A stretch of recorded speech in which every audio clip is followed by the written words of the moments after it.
When we begin to discuss the views of Pythagoras on the subject of poetry, we are a little bit reminded of the terse manner in which the late Calvin Coolidge often answered questions. We can say of Pythagoras, he was for it.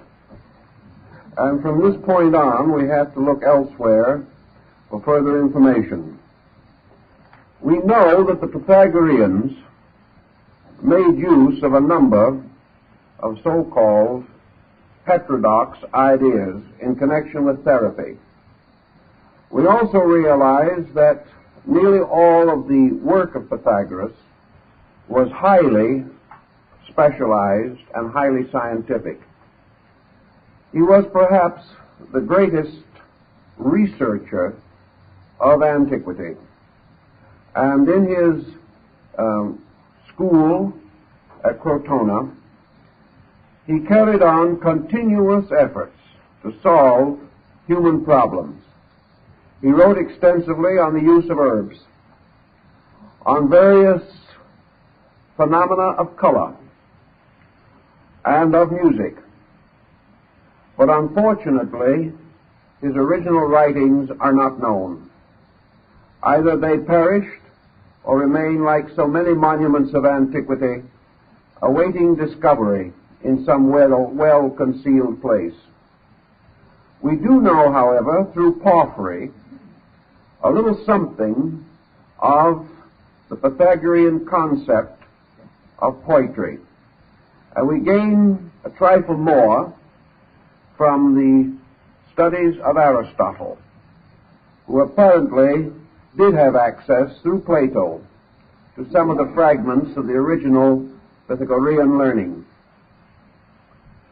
Out of Porphyry, for example, we find a fragment such as this, that ailments upon the right side of the body should be treated by odd meter, and that on the left, and those on the left by even meter.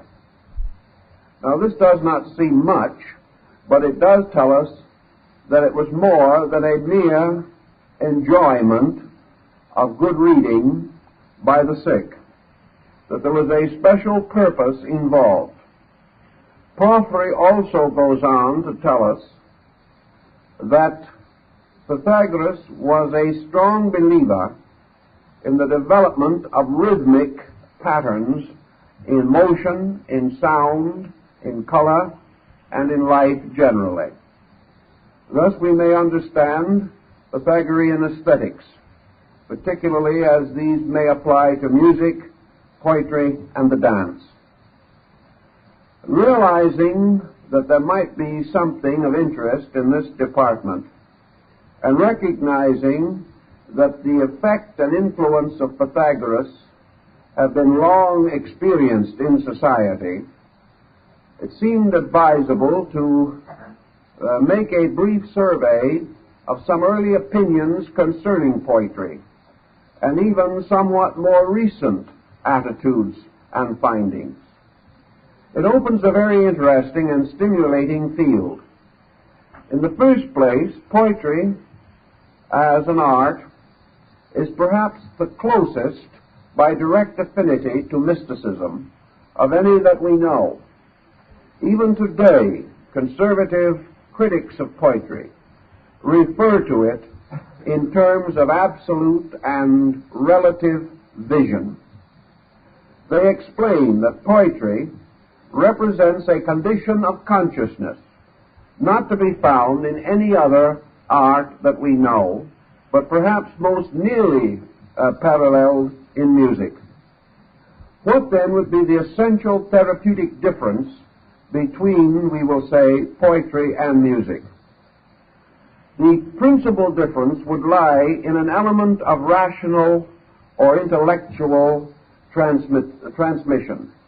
In music, we have the harmonic principle and the melodic line and the rhythmic pattern, but we do not have a direct transference of intellectual meaning. we do not have the musician usually conveying to us a particular and purposeful mood. Now, we may definitely feel that music does carry, and it does, a tremendous emotional surge. Music can cause us to feel. It can, to a measure, direct the condition or direction of feeling. It can give us a sense of exaltation. It can depress us. It can stimulate, pacify. It can produce a series of these moods. But with poetry, something else is added, and that is a particular and direct meaning, a meaning conveyed by words. This means, of course, that poetry is somewhat less universal than music, inasmuch as music will cut through the barriers of language. On the other hand, poetry is more intimate, more personal, and the creativity of poetry is more universal than the power of the average individual to compose or create music. The creation of music generally requires a highly specialized type of training, whereas the creation of poetry, some of the greatest poetry that we know, has resulted from comparatively little technical knowledge. It has arisen as a more direct expression of rhythm in consciousness itself. Thus, we have many persons, comparatively, without technical knowledge, even of poetry, who are able to create good poems. Create them because of certain laws or principles resident in consciousness itself. Pythagoras, of course, differed from modern man in a number of his attitudes toward health. Whereas today we throw particular therapy against particular ailments, the Pythagoreans were inclined to use a general therapy against a general ailment. The Pythagoreans were among the early psychologists to recognize that man's particular difficulties in life arise from general principles, from factors perhaps deeply submerged, but that the person is not sick because of one thing that he does, nor can he be caused to recover by the direct treatment of his immediate ailment only. We may be able to cure the ailment or treat it successfully, but curing the ailment does not mean curing the person. We may neutralize certain expressions of excess, whether these be psychological or physical. But we have a larger problem, and that is preventive medicine. We have the need of recognizing that health is a natural state, that the primary end of therapy is to preserve health, not to restore it. The fact that the individual is subject to innumerable ailments must bear witness to innumerable weaknesses in his own consciousness. To reach these weaknesses may and usually does imply a general restoration of his nature, not the mere correction of a particular difficulty. Thus, we do treat particulars when they arise, but only when they arise. And by that time, our essential problem of health has already passed into a problem of sickness. The prevention of the rise of particular difficulties requires the establishment of general principles. The individual must keep his health from the total psychological integration of himself. He may lose his health in any particular if this total integration is insufficient. Thus Pythagoras, instead of thinking constantly on how to merely remedy certain ailments, recognized that there is a primary type of ailment. and that this ailment arises from psychic disturbance involving the total personality. The sick individual is telling us something beside the symptoms which we are able to immediately recognize. He is telling us that in various ways there are shortcomings in his general nature. These shortcomings do not provide the energy necessary for the restoration of the balance or equilibrium which would preserve health. Therefore, having at his disposal only an inadequate degree of self-integration, he proceeds to advance along the course of ailment until something of a definite nature appears, which is then treated according to its symptoms and not according to its cause. If, therefore, man is subject to innumerable vicissitudes of health and emotion, it is also true that he is troubled or burdened by innumerable restrictions or limitations within his own consciousness. And the work of the Pythagorean in healing was from the beginning the effort to establish a new relationship between the individual and his inner life, and through this inner life with the world around him. In this respect, almost all ancient peoples had recourse to certain arts. The origin of these arts we may never know, inasmuch as they originated in man's own unfolding need. We find that certain persons have been from the beginning peculiarly sensitive to types and orders of aesthetics. That primitive peoples not only have music and rhythm and the dance and song and mantram, but that these various aesthetic expressions become part of their entire social culture. Primitive society, as one anthropologist has noted, is actually founded squarely upon primitive ritual. And this primitive ritual is nearly always a ritual of song, dance, and rhythms. Now, why man should instinctively and inevitably come to this rhythmic approach to life can be explained perhaps best in terms of his own psychic organization. As Lao Tzu, the Chinese philosopher, pointed out, life is motion. Good life is good motion. Poor life is poor motion. Motion in which there is dissonance, discord, broken rhythms will be the poor kind of motion. Motion which moves, flows, and unfolds harmonically, rhythmically, melodically, gracefully. Such motion bespeaks health. Therefore, the cultivation of motion begins within the individual himself and requires a certain imposing of self-discipline upon motion. Motion is very closely interrelated with emotion. Emotion is a kind of motion. It is a qualitative motion within the soul itself.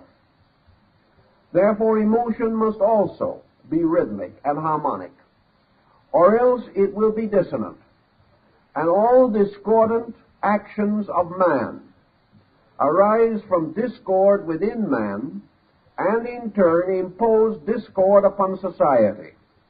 Society, thus afflicted by the discords of the individual, becomes itself discordant and reacts upon the internal rhythm of each person making up the social order.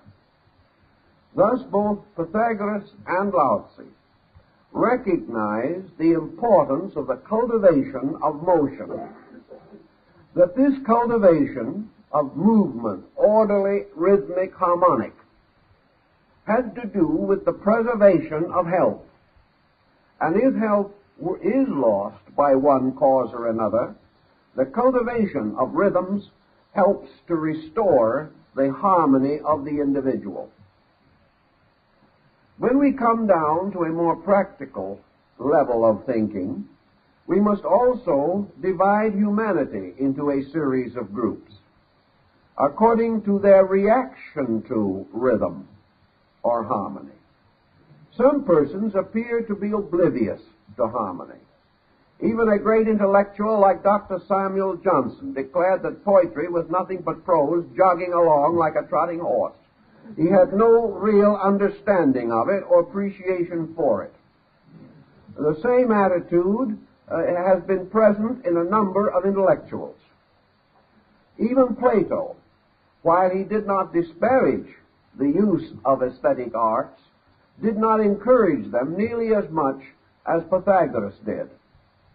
But Plato had a different type of mind. And in these different types of minds, we have explanations for different types of basic constitutions. I think we may follow the general Pythagorean theory and affirm that temperaments arise out of types of reaction to motion. That temperament is therefore the way in which we naturally receive or reject certain values in life around us. We have taken it for granted in our culture that man cannot accept everything, that the individual, by wholesale acceptance, may so diminish the intensity of his reaction that he is unable to intellectually circumscribe his field of activity. Therefore, he is scattered, broken, or shaken in his directives, simply because he is unable to understand everything and do everything. On the other hand, there are persons who by nature and instinct are, we will say, poetic conscious. These persons may or may not actually write poetry, or if they do, their poems may be of various degrees of merit. Yet there is a sensitivity in them toward this type of reaction. In the terms of absolute poetry, we must have that which comes the nearest to a full experience vision of internal rhythm or order.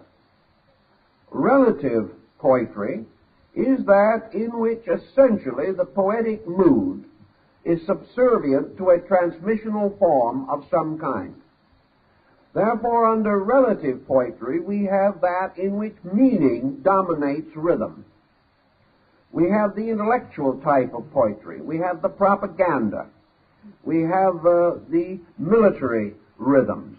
We also have such things as anthems and things of that nature, in which actually we are using harmony or poetry as a means of transmitting a basic or fundamental idea.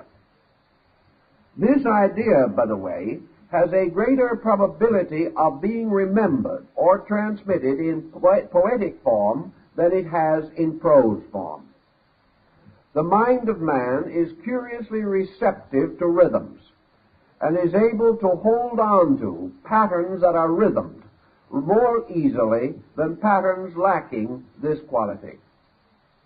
Also, we must admit that there is a considerable amount of poetry which is locked within prose structure. A great many prose works are actually of high poetic quality by the very use and selection of words and by the musical rhythms of the prose text itself. We find this, for example, as a common circumstance in many sacred writings, in which by virtue of the way in which they are versed and ordered, and by the sublimity of their language forms, they give us rather the impression of poetry than of prose. We also know, for example, that in our own Bible, many works that are now in magnificent prose were originally poetic. And to a measure, this poetic substance has survived in prose, as, for example, the book of Psalms and sections of the book of Job. In these points, we also note that the tendency of man has been to recognize poetry as nearer to sacred writing than prose in the majority of instances. The Greek oracles at Delphi and other places were nearly always revealed in the form of poetry, usually hexameter verse. Thus it came to the Greek consciousness that prose was the language of men and poetry was the language of the gods. When we analyze this more carefully, we are really saying that poetry is the language of man's spiritual internal. It is the language of the transmission of vision to mind. For in everything which man performs, the value or essential integrity must be clearly present. It would seem that the interior psychic life of man not only reveals great truths of consciousness, but also reveals them according to the very law of consciousness itself, which means that it reveals them harmonically, inasmuch as consciousness by its own nature does not contain any breaks, any broken rhythms, or any crudities of presentation of its own context. Thus, in the study of poetry, we come to a series of facts about man's own inner life. Namely, first of all, that the spiritual factor in man, manifesting itself, does so in an orderly way. In other words, consciousness manifests not only its content, but its form. And its form is always harmonic, melodic, or rhythmic. On the other hand, the labors of man, arising from faulty or incomplete intellection, are distinguished nearly always by inconsistency, incompleteness, or the confusion of ill-digested material. Man lives in a world here in which the known and the unknown mingle in a confused mass, and out of this confusion must inevitably come a kind of reaction in which the content cannot follow smoothly. The person is subject to continuous interruption and the continuous changing of perspective. He is not able to maintain his own equilibrium. Therefore, to the degree that he descends into the material affairs of life, it was held by the ancients that he entered into a state of prose. We think of it perhaps at prose as being closely related to prosaic, and there is undoubtedly a psychic sympathy. The word poetry, coming from the Greek, simply means to make, to fashion, or to create. Therefore, the maker of a poem is a kind of creator. He fashions something. But the poetic consciousness with which he fashions is part of a universal consciousness in which rhythm and order are essentially inherent and therefore continuously present in manifestation. We have a wide range of poetic thought in relationship to Eastern philosophy and culture. And perhaps the greatest exponents of this in Asia are the Chinese, Koreans, and Japanese. In these groups, we find, for instance, the creation of the poem as a symbol of respect. We find that if a Chinese gentleman secures an admirable work of art, particularly a fine painting, which he regards with extreme respect and veneration, he will contemplate this painting. He will meditate upon it. He will search it as an experience of his own consciousness. he will try to unfold within himself the meaning of this picture to him. And when he feels that he has achieved this, he will write a poem. He will usually write a very brief poem and place it upon the margin of the painting in his own beautiful handwriting, which is itself an expression of almost uninterrupted rhythm. He will then seal it with his seal, and the poem and the picture will go on to future generations. Another owner may also experiment or react to this. His reaction may be different from the first owner. He will then add another poem. And in some of the very rare and early paintings, it becomes increasingly difficult to see the picture for the poems. But each of these poems has a distinct meaning of its own. It represents tribute. It represents the individual giving expression to his own interior feeling about a thing. And to many Orientals, this expression is as beautiful as the picture, inasmuch as it arises from the sole concept of the person. Therefore, we find frequently in Asiatic art that the picture is completely omitted from the scroll, and that the great poet simply prepares his poem, frames it as you would a picture, and hangs it on the wall. This poem becomes a kind of picture, inasmuch as it creates a mood. Thus we find in Asia particularly poetry and art interchanging, complementing each other, substituting for each other. In Asia also, where the contemplative life is somewhat stronger than it is in the West, poetry and literature become the great release media for the intellectual. In our Western world, we would not expect a scientist to be a poet. We feel that if he did write poetry, he would write something about relative states of gravity and so on, and we wouldn't find it particularly entertaining. But in the East, we expect the scientist to be a poet. We would regard him as an imperfect scientist. Unless he could come home from his laboratory or his school or wherever he may be, put on his simple home costume, go out and sit quietly in his bamboo grove, and write a poem.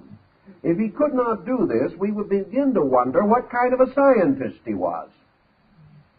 We would say to ourselves, such men are dangerous. We would feel that this person, lacking interior imagination, lacking the power to touch or tap sources of beauty within himself, might be a rather brittle intellectual with whom we would have trouble one of these days. The same of the merchant. It would not be easy to assume today that someone, under the stress of Western business, would go home from a busy day at the office and dash off an ode or something like that. But this would happen in Asia, and while we have heavy pressures on us, Asia has also had many pressures with fewer resources to meet them than we have ever known. It is therefore part of culture, particularly pointed out by Lao Tzu and Confucius, that the intellectual, the practical man, the scientist, the philosopher, the warrior, all these should write poetry, not only because it was a cultural requirement, but because it was a catharsis for a confused soul. It gave to the individual a peculiar ability to examine himself, to discover whether he had kept in touch with the deep springs and sources of his own consciousness. And if his consciousness becomes confused, if he is no longer able to divide consciousness from intellectual activity, if he is no longer able to divide his own internal life from his external profession, he is coming sick. He is becoming ill by degrees. And in time, this sickness will endanger his entire integration.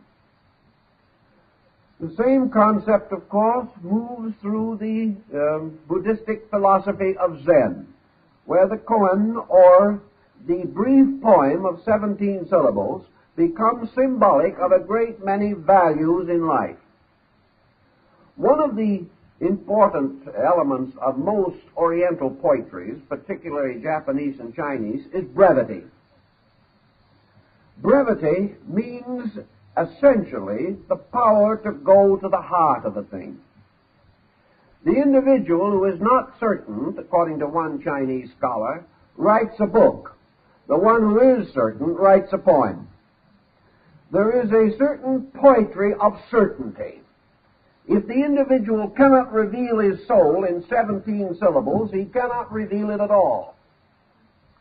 We are not quite so certain that we can do that, but we do have certain evidences in our own way of life that brevity is not only the soul of wit, but the soul of transmission and the soul of revelation as far as the consciousness of the person is concerned. When we wish to make a truly profound observation, we may do so in 20 or 30,000 words, such as it is said was the case in the publication of a small handbook on the culturing of carrots by the government. It took really pages and pages and pages to take care of carrots. On the other side of the picture, we know that Abraham Lincoln wrote his entire speech for Gettysburg on the back of one envelope. The difference in the totality of our understanding is expressed through the clarity with which we are able to express ourselves. Perhaps we have not recognized, for example, that essentially Lincoln's Gettysburg speech address is poetry. It is a magnificent kind of blank verse, yet it is moved from within itself by such tremendous rhythms, such magnificent harmony, that we would be forced to recognize it as great poetry, regardless of who wrote it. Yet perhaps Lincoln would be the last person in the world to think that he was a poet. It was merely that a clear insight, expressing itself in the fewest possible unnecessary words, and because of the direct impact of vision upon purpose, resulted in the speech taking the form of classic poetry. Thus, truth has a tendency to take poetic form wherever it is manifested to men. And in this, we have truth not merely as intellectual fact, but truth as vision, as link between the person and a field of consciousness. It is in this way, I'm quite certain, that Pythagoras approached his concept of poetic and music therapy. He recognized that if this poem, if this work, and he is believed to have depended heavily upon the writings of Homer for his therapeutic poems, if this poem is pure rhythm vision, and it is read to a person of enharmonic maladjustment, that the tendency of this will be to cause relaxation, to cause the individual to experience a different kind of mood. This mood does not depend upon the words alone, though the words may play a part. It depends primarily upon the psychic recognition of the harmonic principle. This recognition is intuitive. The human being who lacks the ability to recognize rhythmic motion as inspiration or as a source of well-being should of himself begin to examine his own nature, because he is blocking his psychic life in some way. If he does not have a certain amount of music or poetry in his soul, and is not able to call upon this at the proper time and under the proper circumstances, he cannot have the same interior strength that would be his had he a more aesthetic integration. We therefore divide the value of poetry from a therapeutic standpoint into two general classifications. One would be the therapy of creating or making poems. The other would be the therapy of good listening. The ability to receive into self the poetic theme or the harmony of poetry. The creation of poetry, naturally, is a more positive action. It is one in which culture in general, but reflection in particular, play their parts.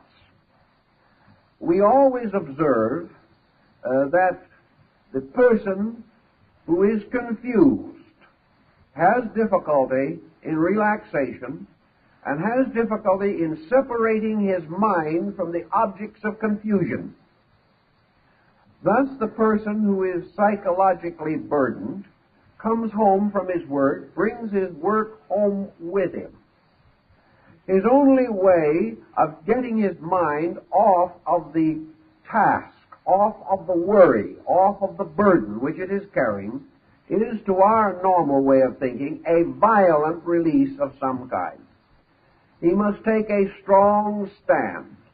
He must substitute willingly and willfully another interest, perhaps no more orderly than the first. He simply throws his mind from one kind of confusion into another, thus feeling that he is gaining a certain release. One man said if he could throw his mind from an important confusion to a non-important confusion, he could relax. Well, maybe he could, but he will be tossing his intellect around indefinitely, and the wear and tear will be considerable. Actually, the transference of confusion constitutes one of our panaceas for life. We feel that our peace of mind must result from the complete occupation of our bodies and faculties. We are afraid of anything which actually suggests total relaxation. We are afraid we shall go to pieces. We are afraid we can no longer control ourselves if we once let down these barriers of will by which we dam up the currents and torrents within ourselves. We are simply afraid of our own psychic content. Therefore, we try to fatigue it by continual activity.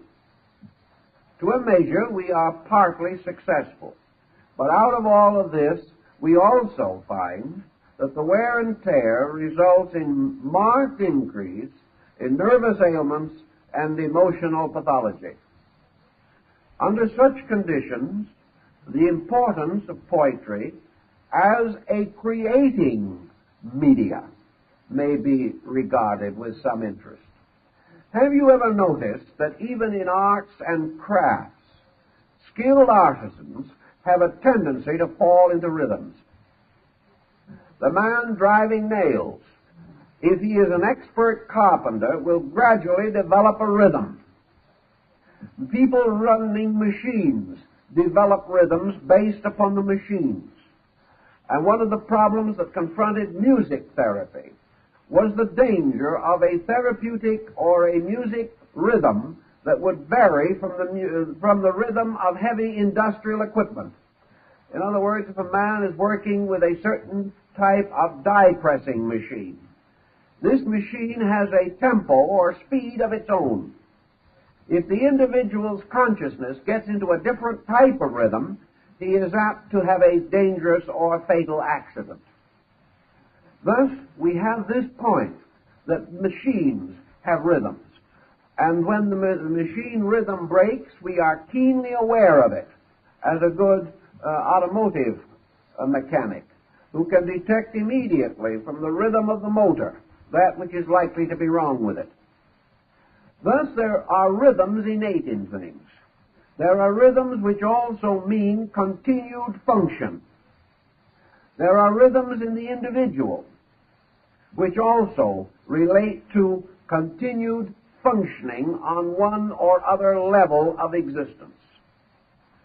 In our particular concern, therefore, we should analyze, if we can, the rhythm of man himself in relationship to all things with which he comes in contact. Nature itself is the source, of course, of rhythm symbols. The motion of animals, when slowed down by a modern camera, becomes a very clear evidence of a total grace of movement, a magnificent orderliness, the rhythms of tides, the motions of the heavens. All of these rhythms have affected man since the beginning of his experience. He has therefore followed a concept that to move with life is to ensure the function of life. To break rhythm with life is to endanger one's own survival. One of the commonest rhythms that we know of in life is the rhythmic alternation of activity and repose. Activity and repose also exists in music, in poetry, in art, and in practically all aesthetic media. Rhythm and repose we have to alternate in order to survive. This is so basic that very few persons question it. Yet at the same time, our tendency is to ignore the fact which is revealed through this alternation. Namely, that everywhere in nature we have a movement from action to repose, and a movement from repose to action. By repose, we mean, particularly in Taoism, the complete resting of the being. We have now come to the attitude that the only kind of repose that we can accept or understand is that which lies out of our control, for the most part, and that is sleep. We suspect that in sleep we relax almost totally, unless some agitation disturbs our interior rest. But theoretically, at least, man instinctively reacts to sleep and relaxes, whereas in his waking state he is never able to attain this degree of detachment. One of the reasons, of course, why sleep brings this detachment is because it suspends temporarily the mental and emotional focuses of the consciousness. But in a complete state of rest or relaxation, man becomes receptive, whereas in his condition of activity, he is objective. Therefore, in his life, there is a continual alternation between objectivity and receptivity, between aggressive action and receptive action, not receptivity alone, inasmuch as receptivity is also an action of consciousness. Thus, the polarities do not represent action and inertia, but rather two polarized motions, one a flowing out from consciousness and the other a flowing back toward consciousness. In poetry, this again is preserved in the patterns of meters and in the creation of alternately or patterned emphasis and lack of emphasis. These situations refer again back to the life of the person very intimately. For every action that man performs, which is aggressive, outmoving, and affecting environment or his own exterior standing, there must be a parallel or accompanying reaction. On the level of our conduct, we incline to consider this as the law of karma, because the quality of the action, in most instances, causes the reaction to be unpleasant. Therefore, activity results in fatigue, which we to a measure object to, or a certain particular kind of stress leads to a reaction of a stressful kind, and we are continually plagued by the reaction of action itself.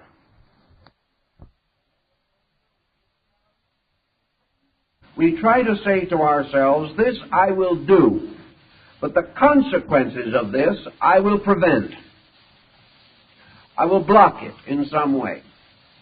I will have an unpleasant thought, but I will immediately strive in one way or another to make it difficult for this thought to have its proper and inevitable fulfillment in my own nature. So defense against reaction becomes necessary because of the inadequate quality of the action itself. This breaks patterns, breaks law and order, and subjects the individual to the infirmities which come from what the moralist terms disobedience. Disobedience being violation of the basic rhythm of life. If, therefore, a person having a certain type of daily experience is able to let go of this experience, which is very largely an intellectual, emotional pattern, and recognize the importance of the element of creativity, he should and must make something. The word poetry, therefore, meaning to make, implies one of the most important outlets of those who are in the need of creative expression. This is not in any sense of the word intended to depreciate any of the various avocational interests which have been developed in recent years as a means of balancing man's psychic tension. There seems to be no question in the world that the new rise of interest in good music and the tremendous amount now being spent by average citizens for stereophonic sound and things of this nature represents, in total, a natural interior reaction to need. We have come more and more also to recognize that need is largely individual, that we simply cannot tune on a program which 10 million people are listening to and find it always satisfactory to ourselves. Therefore, individual selection in music, as in art, becomes imperative. And out of this individual selection, we have restored what appeared to be a lost industry, and that is the recording and the tape record of good music. We are returning the individual musical reproducing unit into the home. If this be the basic pattern of something, we also have to realize that many so-called avocational interests are merely switch vocations. They do not reach into the core of our need. They help, certainly, as they divide attention away from the source of pressure. But an individual may become hobby-obsessed in the same way that he is vocation-obsessed. In fact, a great many persons, starting with an avocation, gradually make it their vocation. Now, there are advantages of this. It certainly divides what would otherwise be a monorail mental emotional existence. It gives the individual a measure of variety in conduct. But very many avocational interests do not adequately release consciousness. They do not actually reverse the motion of life. They do not cause the direct flowing from within out. They simply juggle the things on the outside into new arrangements. There is a creativity in making a good chair. There is a creativity in taking a good picture. Many different activities give the individual relaxation and change of perspective. But there is something that is not quite perfect in the fact that an individual who spends all his days in a banking office has no other internal resource except to go home and cut out a bookcase. There is something wrong here. It is better that he makes the bookcase rather than do nothing. But there is something still better that he could do. Thus, all avocational interests which simply direct the individual to another phase of an existing pattern, remaining, however, on the same basic level. Such transferences leave something to be desired. And the something that needs to be expressed is the pure internal life instinct of the person. The moment he limits this life instinct into some craft or trade, he is already repressing a large part of it. His daily life is also repressing most of his creativity. The person today whose job and whose creative instincts are identical is rare indeed. Nearly always a compromise of some kind has to be made. To meet this emergency, ancient man instinctively developed these psychic expressions. He developed the ritualistic way of life. Today, ritualism plays very small part in the lives of most people. Even the equivalent of the last century, the good street parade accompanying the arrival of the minstrel show, this has disappeared. There is practically no opportunity for ritualistic formula in the life of modern man if we wish to exclude the Dodgers and their periodic high ritualism. Actually, creativity or mass association in rhythm, in art, these things become scarce to us. In a way, radio and television have not helped as much as we wish they would. One of the difficulties here is that we are being forced more and more into the receptive field. We sit and listen. We may see, we may hear, we may gain certain psycho-emotional outlet, but we do not participate. We do not move into this rhythm ourselves. We are satisfied merely to be an audience to this. An auditor being very largely a person who attends something but not for credit, merely to be there. Thus, the motion of our way of life is not to create a self-expression or release of dynamic internal. Compare this attitude, for example, with the Chinese scholar we mentioned, who, having had a very large and important day in some mercantile establishment, comes home realizing that he is following a law of alternation. He is actually following a law of extroversion and introversion. He is going to balance these two. He is not going to run away from one and into the other. Our way in the West is to escape from one or the other.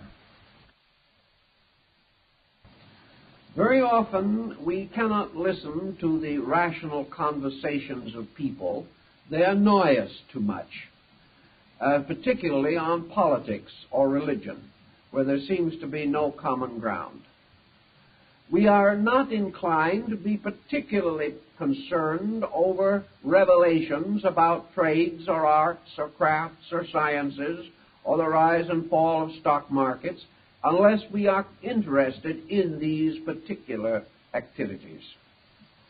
But the true form of poetry, representing an interior revelation, of another person's consciousness is of interest to all normal, healthy people.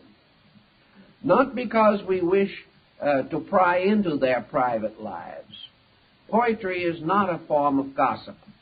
It is, however, a natural and healthy interest in that which is the internal consciousness of another being.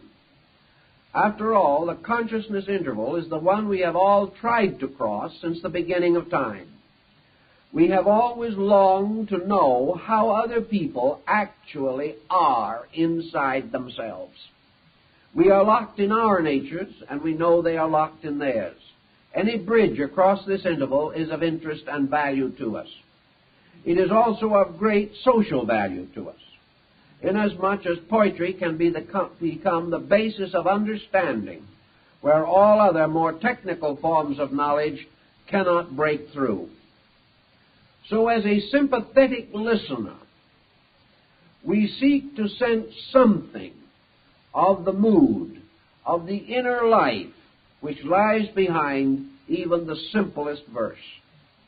Sometimes we find ourselves bewildered by simplicity. Sometimes we are unable to move ourselves into so natural and contented an attitude that 4 or 8 lines of a poem is sufficient to give us a very warm and rich experience. But here again, a discipline suggests itself. If we are unable to find something in that which has meant something to another, we have more work to do on ourselves. The mere discarding of this as unimportant simply leaves us impoverished and with further barriers between our own lives and the lives of others. And barriers also cause sickness. They cause other people to be sick for lack of understanding. And they cause us to be sick because we have not understood. All this subtle exchange of psychic content is perhaps more clearly and more immediately available in poetry than in any other art that we know. It has also been pointed out that poetry has a kind of illumination about it.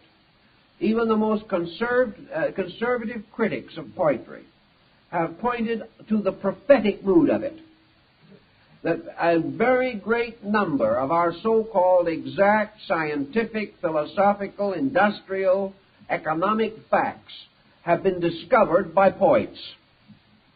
The poet never knew that he discovered them. He didn't care. All he was doing was expressing the law moving through him. If he was correct, he was an explorer of regions where more prosaic minds could follow. It has also been pointed very definitely to our attention that where a great social message is implied, where it is necessary to lift man from one level of human achievement to another, that a large part of the world's most impressive, inspirational message has come to us in the form of poetry. That it has picked us out of despond, that it has resurrected integrities in human nature, that it has given us hope under great stress and strain. And the poem has become a universal force in the continuing advancement of humanity on all social and psychological levels. Now, our next concern in this matter is, therefore, the effect of poetry as therapy in your own life. And here I think we also have something of value. Recognizing the primary importance of rhythm and of harmony and of creativity, we have in poetry a possibility within the average reach by which the person can create new integrations in himself. If he wishes a form of self-expression that is almost impossible to take away from him, which requires no appointed periods of time, which requires no specialized technical training, he may work with poetry. Now, some poets will say that this is a broad statement, that certain specialized training is necessary. It is desirable if it is available. But on the other hand, it is not necessary. It is less necessary in poetry than in any other form of literature. The great thing that is necessary in poetry is integrity, a tremendous interior honesty. Actually, the release of spiritual content will be as beautiful as our facilities permit. We instinctively draw heavily upon all resources in the state of sublimity. And in poetry, the individual is ineffective, completely so, unless a certain transference of levels occurs within himself.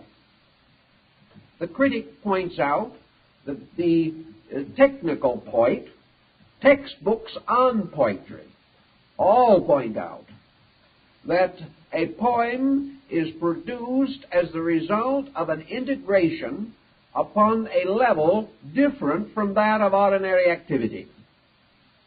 The individual loses himself in something. At that particular time, a mood comes over him, the mood of the poet. The ancients felt this mood so strongly that they assumed that it was an entity, and they created a muse of poetry, and they dedicated most of their poems to this muse.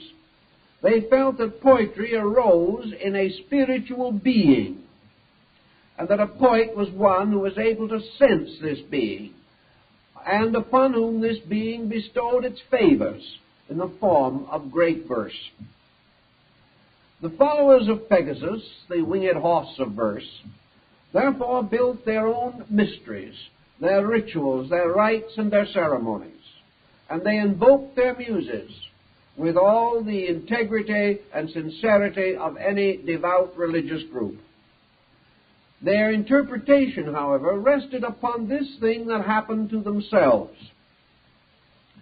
They felt that they entered temporarily into a curious pattern of unworldliness, that at this particular time something moved in them, something lifted itself in their own consciousness, and they became united with a sense of interior vision, and a strong emotional factor was present. There can be no great poetry without some kind of emotion.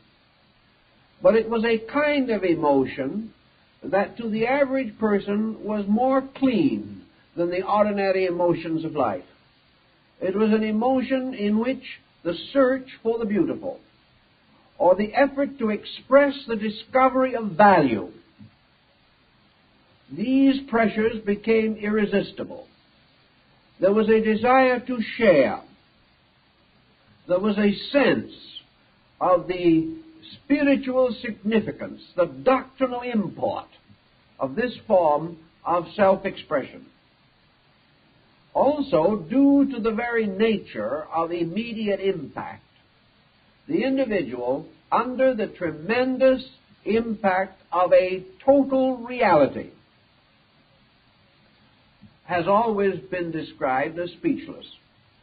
The faculties of great oratory disappear under the impact of a tremendous emotional fact, a revelation of life itself. Immediately the mind, having experienced this, has the instinct to give it, to share it, to express it, to release it into environment. And immediately also discovers the hopeless inadequacy of words. In this dilemma, and it is the dilemma of great poetry, that which is not available in the term of word is made partly available through interval. Pythagoras pointed out that the music of the spheres was not generated by the planets, but by the intervals between them. And in poetry, we have a certain sublimity bestowed by interval and meter. We have certain use of pattern to make up for the inadequacy of word. A mystical experience in itself has a certain metrical quality, if we are able to grasp it. Among other things that we sense in mysticism is order, tremendous sweeps of rhythm, as expressed in Milton and in Dante and in many others of the great poets. So we use this medium in part, and then usually a very humble and very simple selection of words.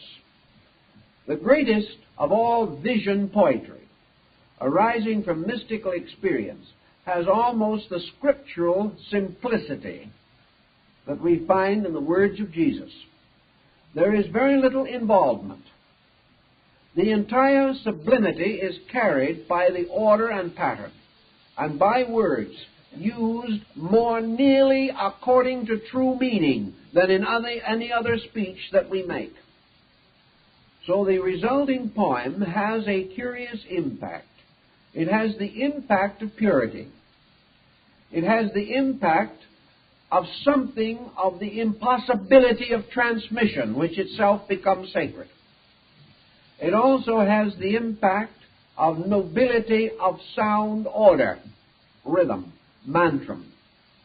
And, of course, it has the tremendous strength of being stated in the simplest possible words. The proof of vision is this very simplicity itself. So out of this, man gains a peculiar sense of participation in value beyond himself. And this participation is therapeutic. There is no question in the world that it can and does react into man to cause him to come to a more harmonic relationship with life. In mysticism, then, we do find a strong tie between a mystical experience and the poetic form of recording or perpetuation. We find that if we go deep enough into man, we find beauty.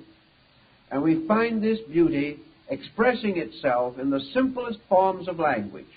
Now, the words themselves are not any more beautiful when a poet uses them than when anyone else uses them.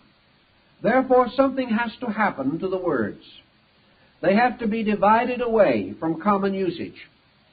And we divide them away from common usage and demand an entirely new perspective toward them because of meter. We therefore transfer them from the language of the everyday to the language of the gods.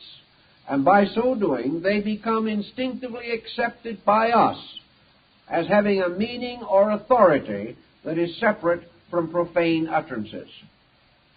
Now, we often speak of the poetry of living, the poetry of movement. We have many ways in which we use the term, but always we apply it to something that has a particular, special, dedicated integrity, moving in it and with it and through it.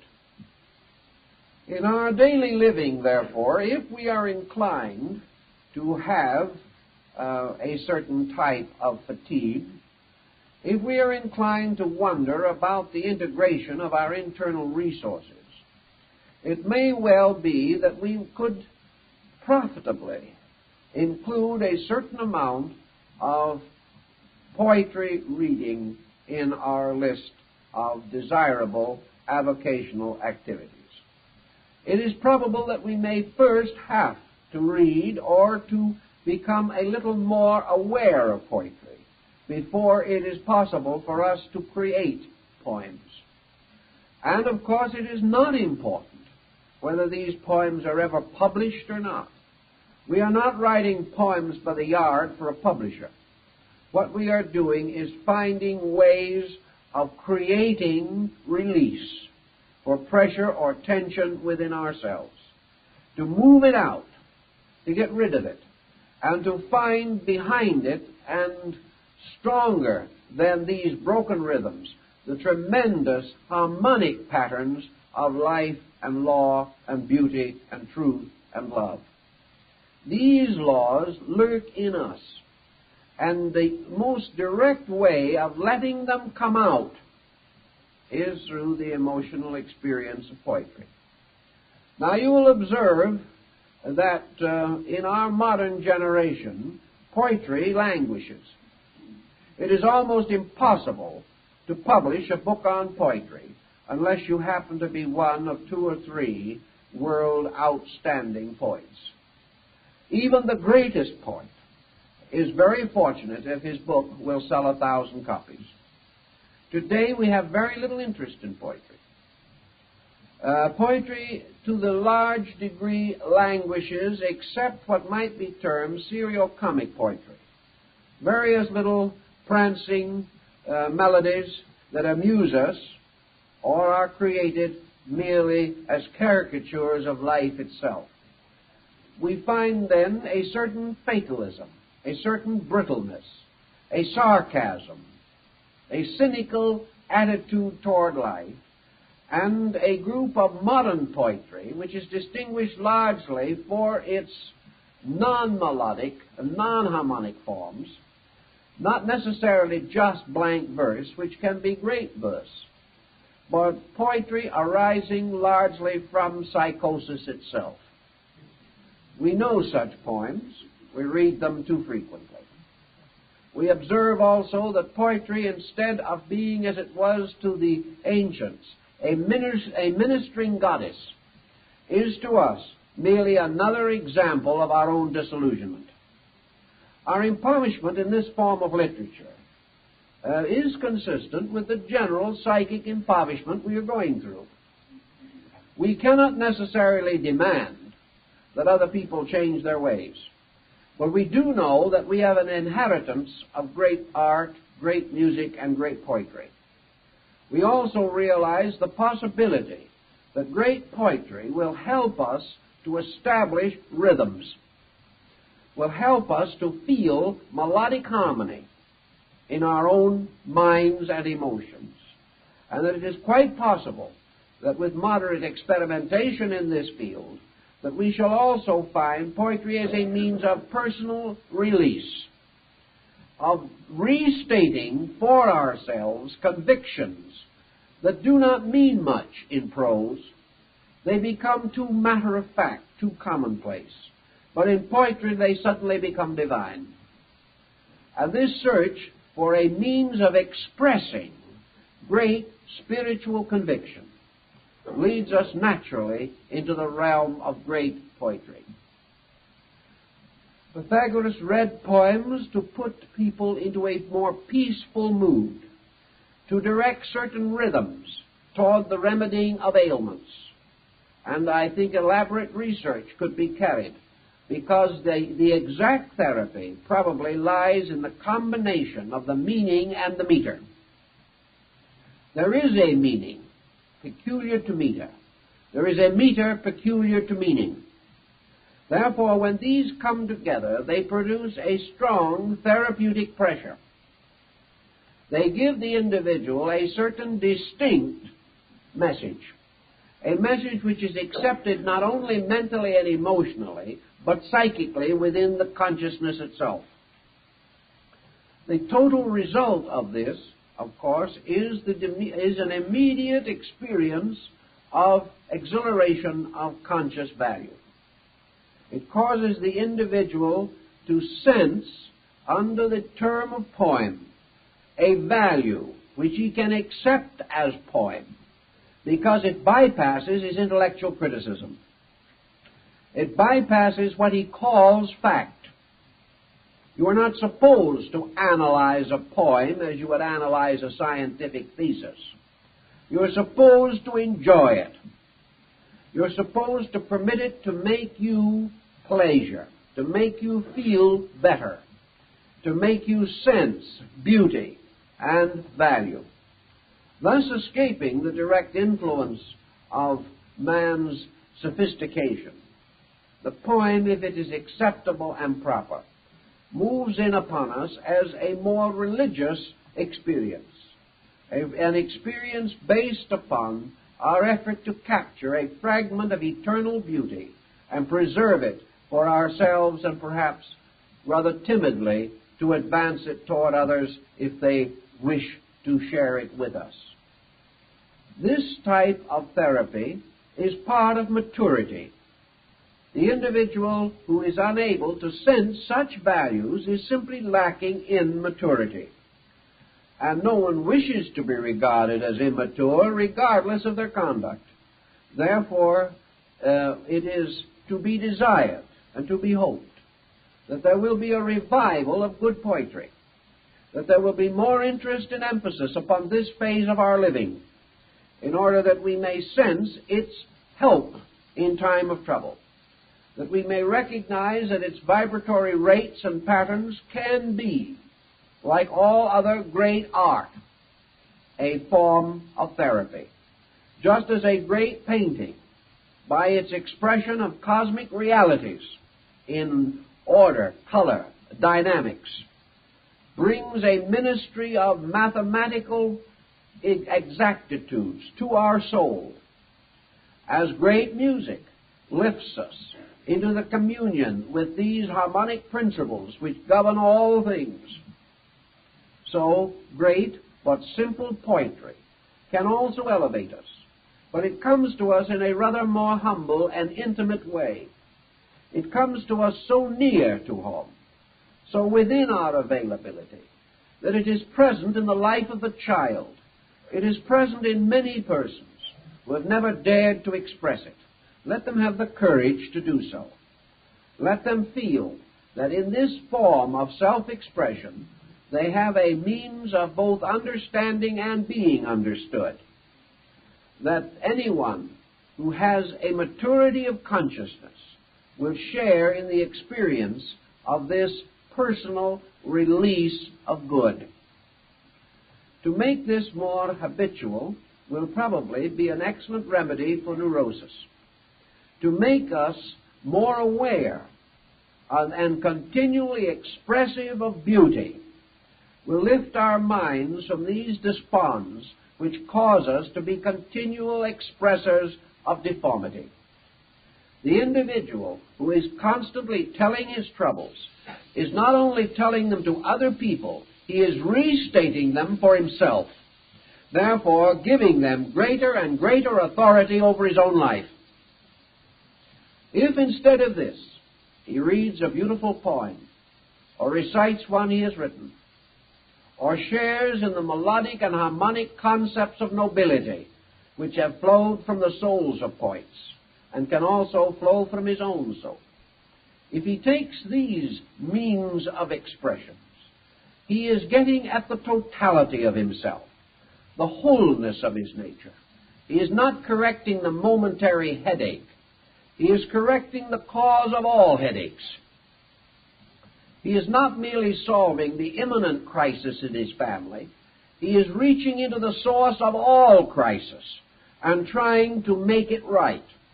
For there is no crisis in human affairs that can withstand the full expression of true beauty, beautifully and nobly revealed. And in this type of feeling and in type of thinking, we have the maturity which is necessary to bring security, peace, and integrity to our way of life. Time's up.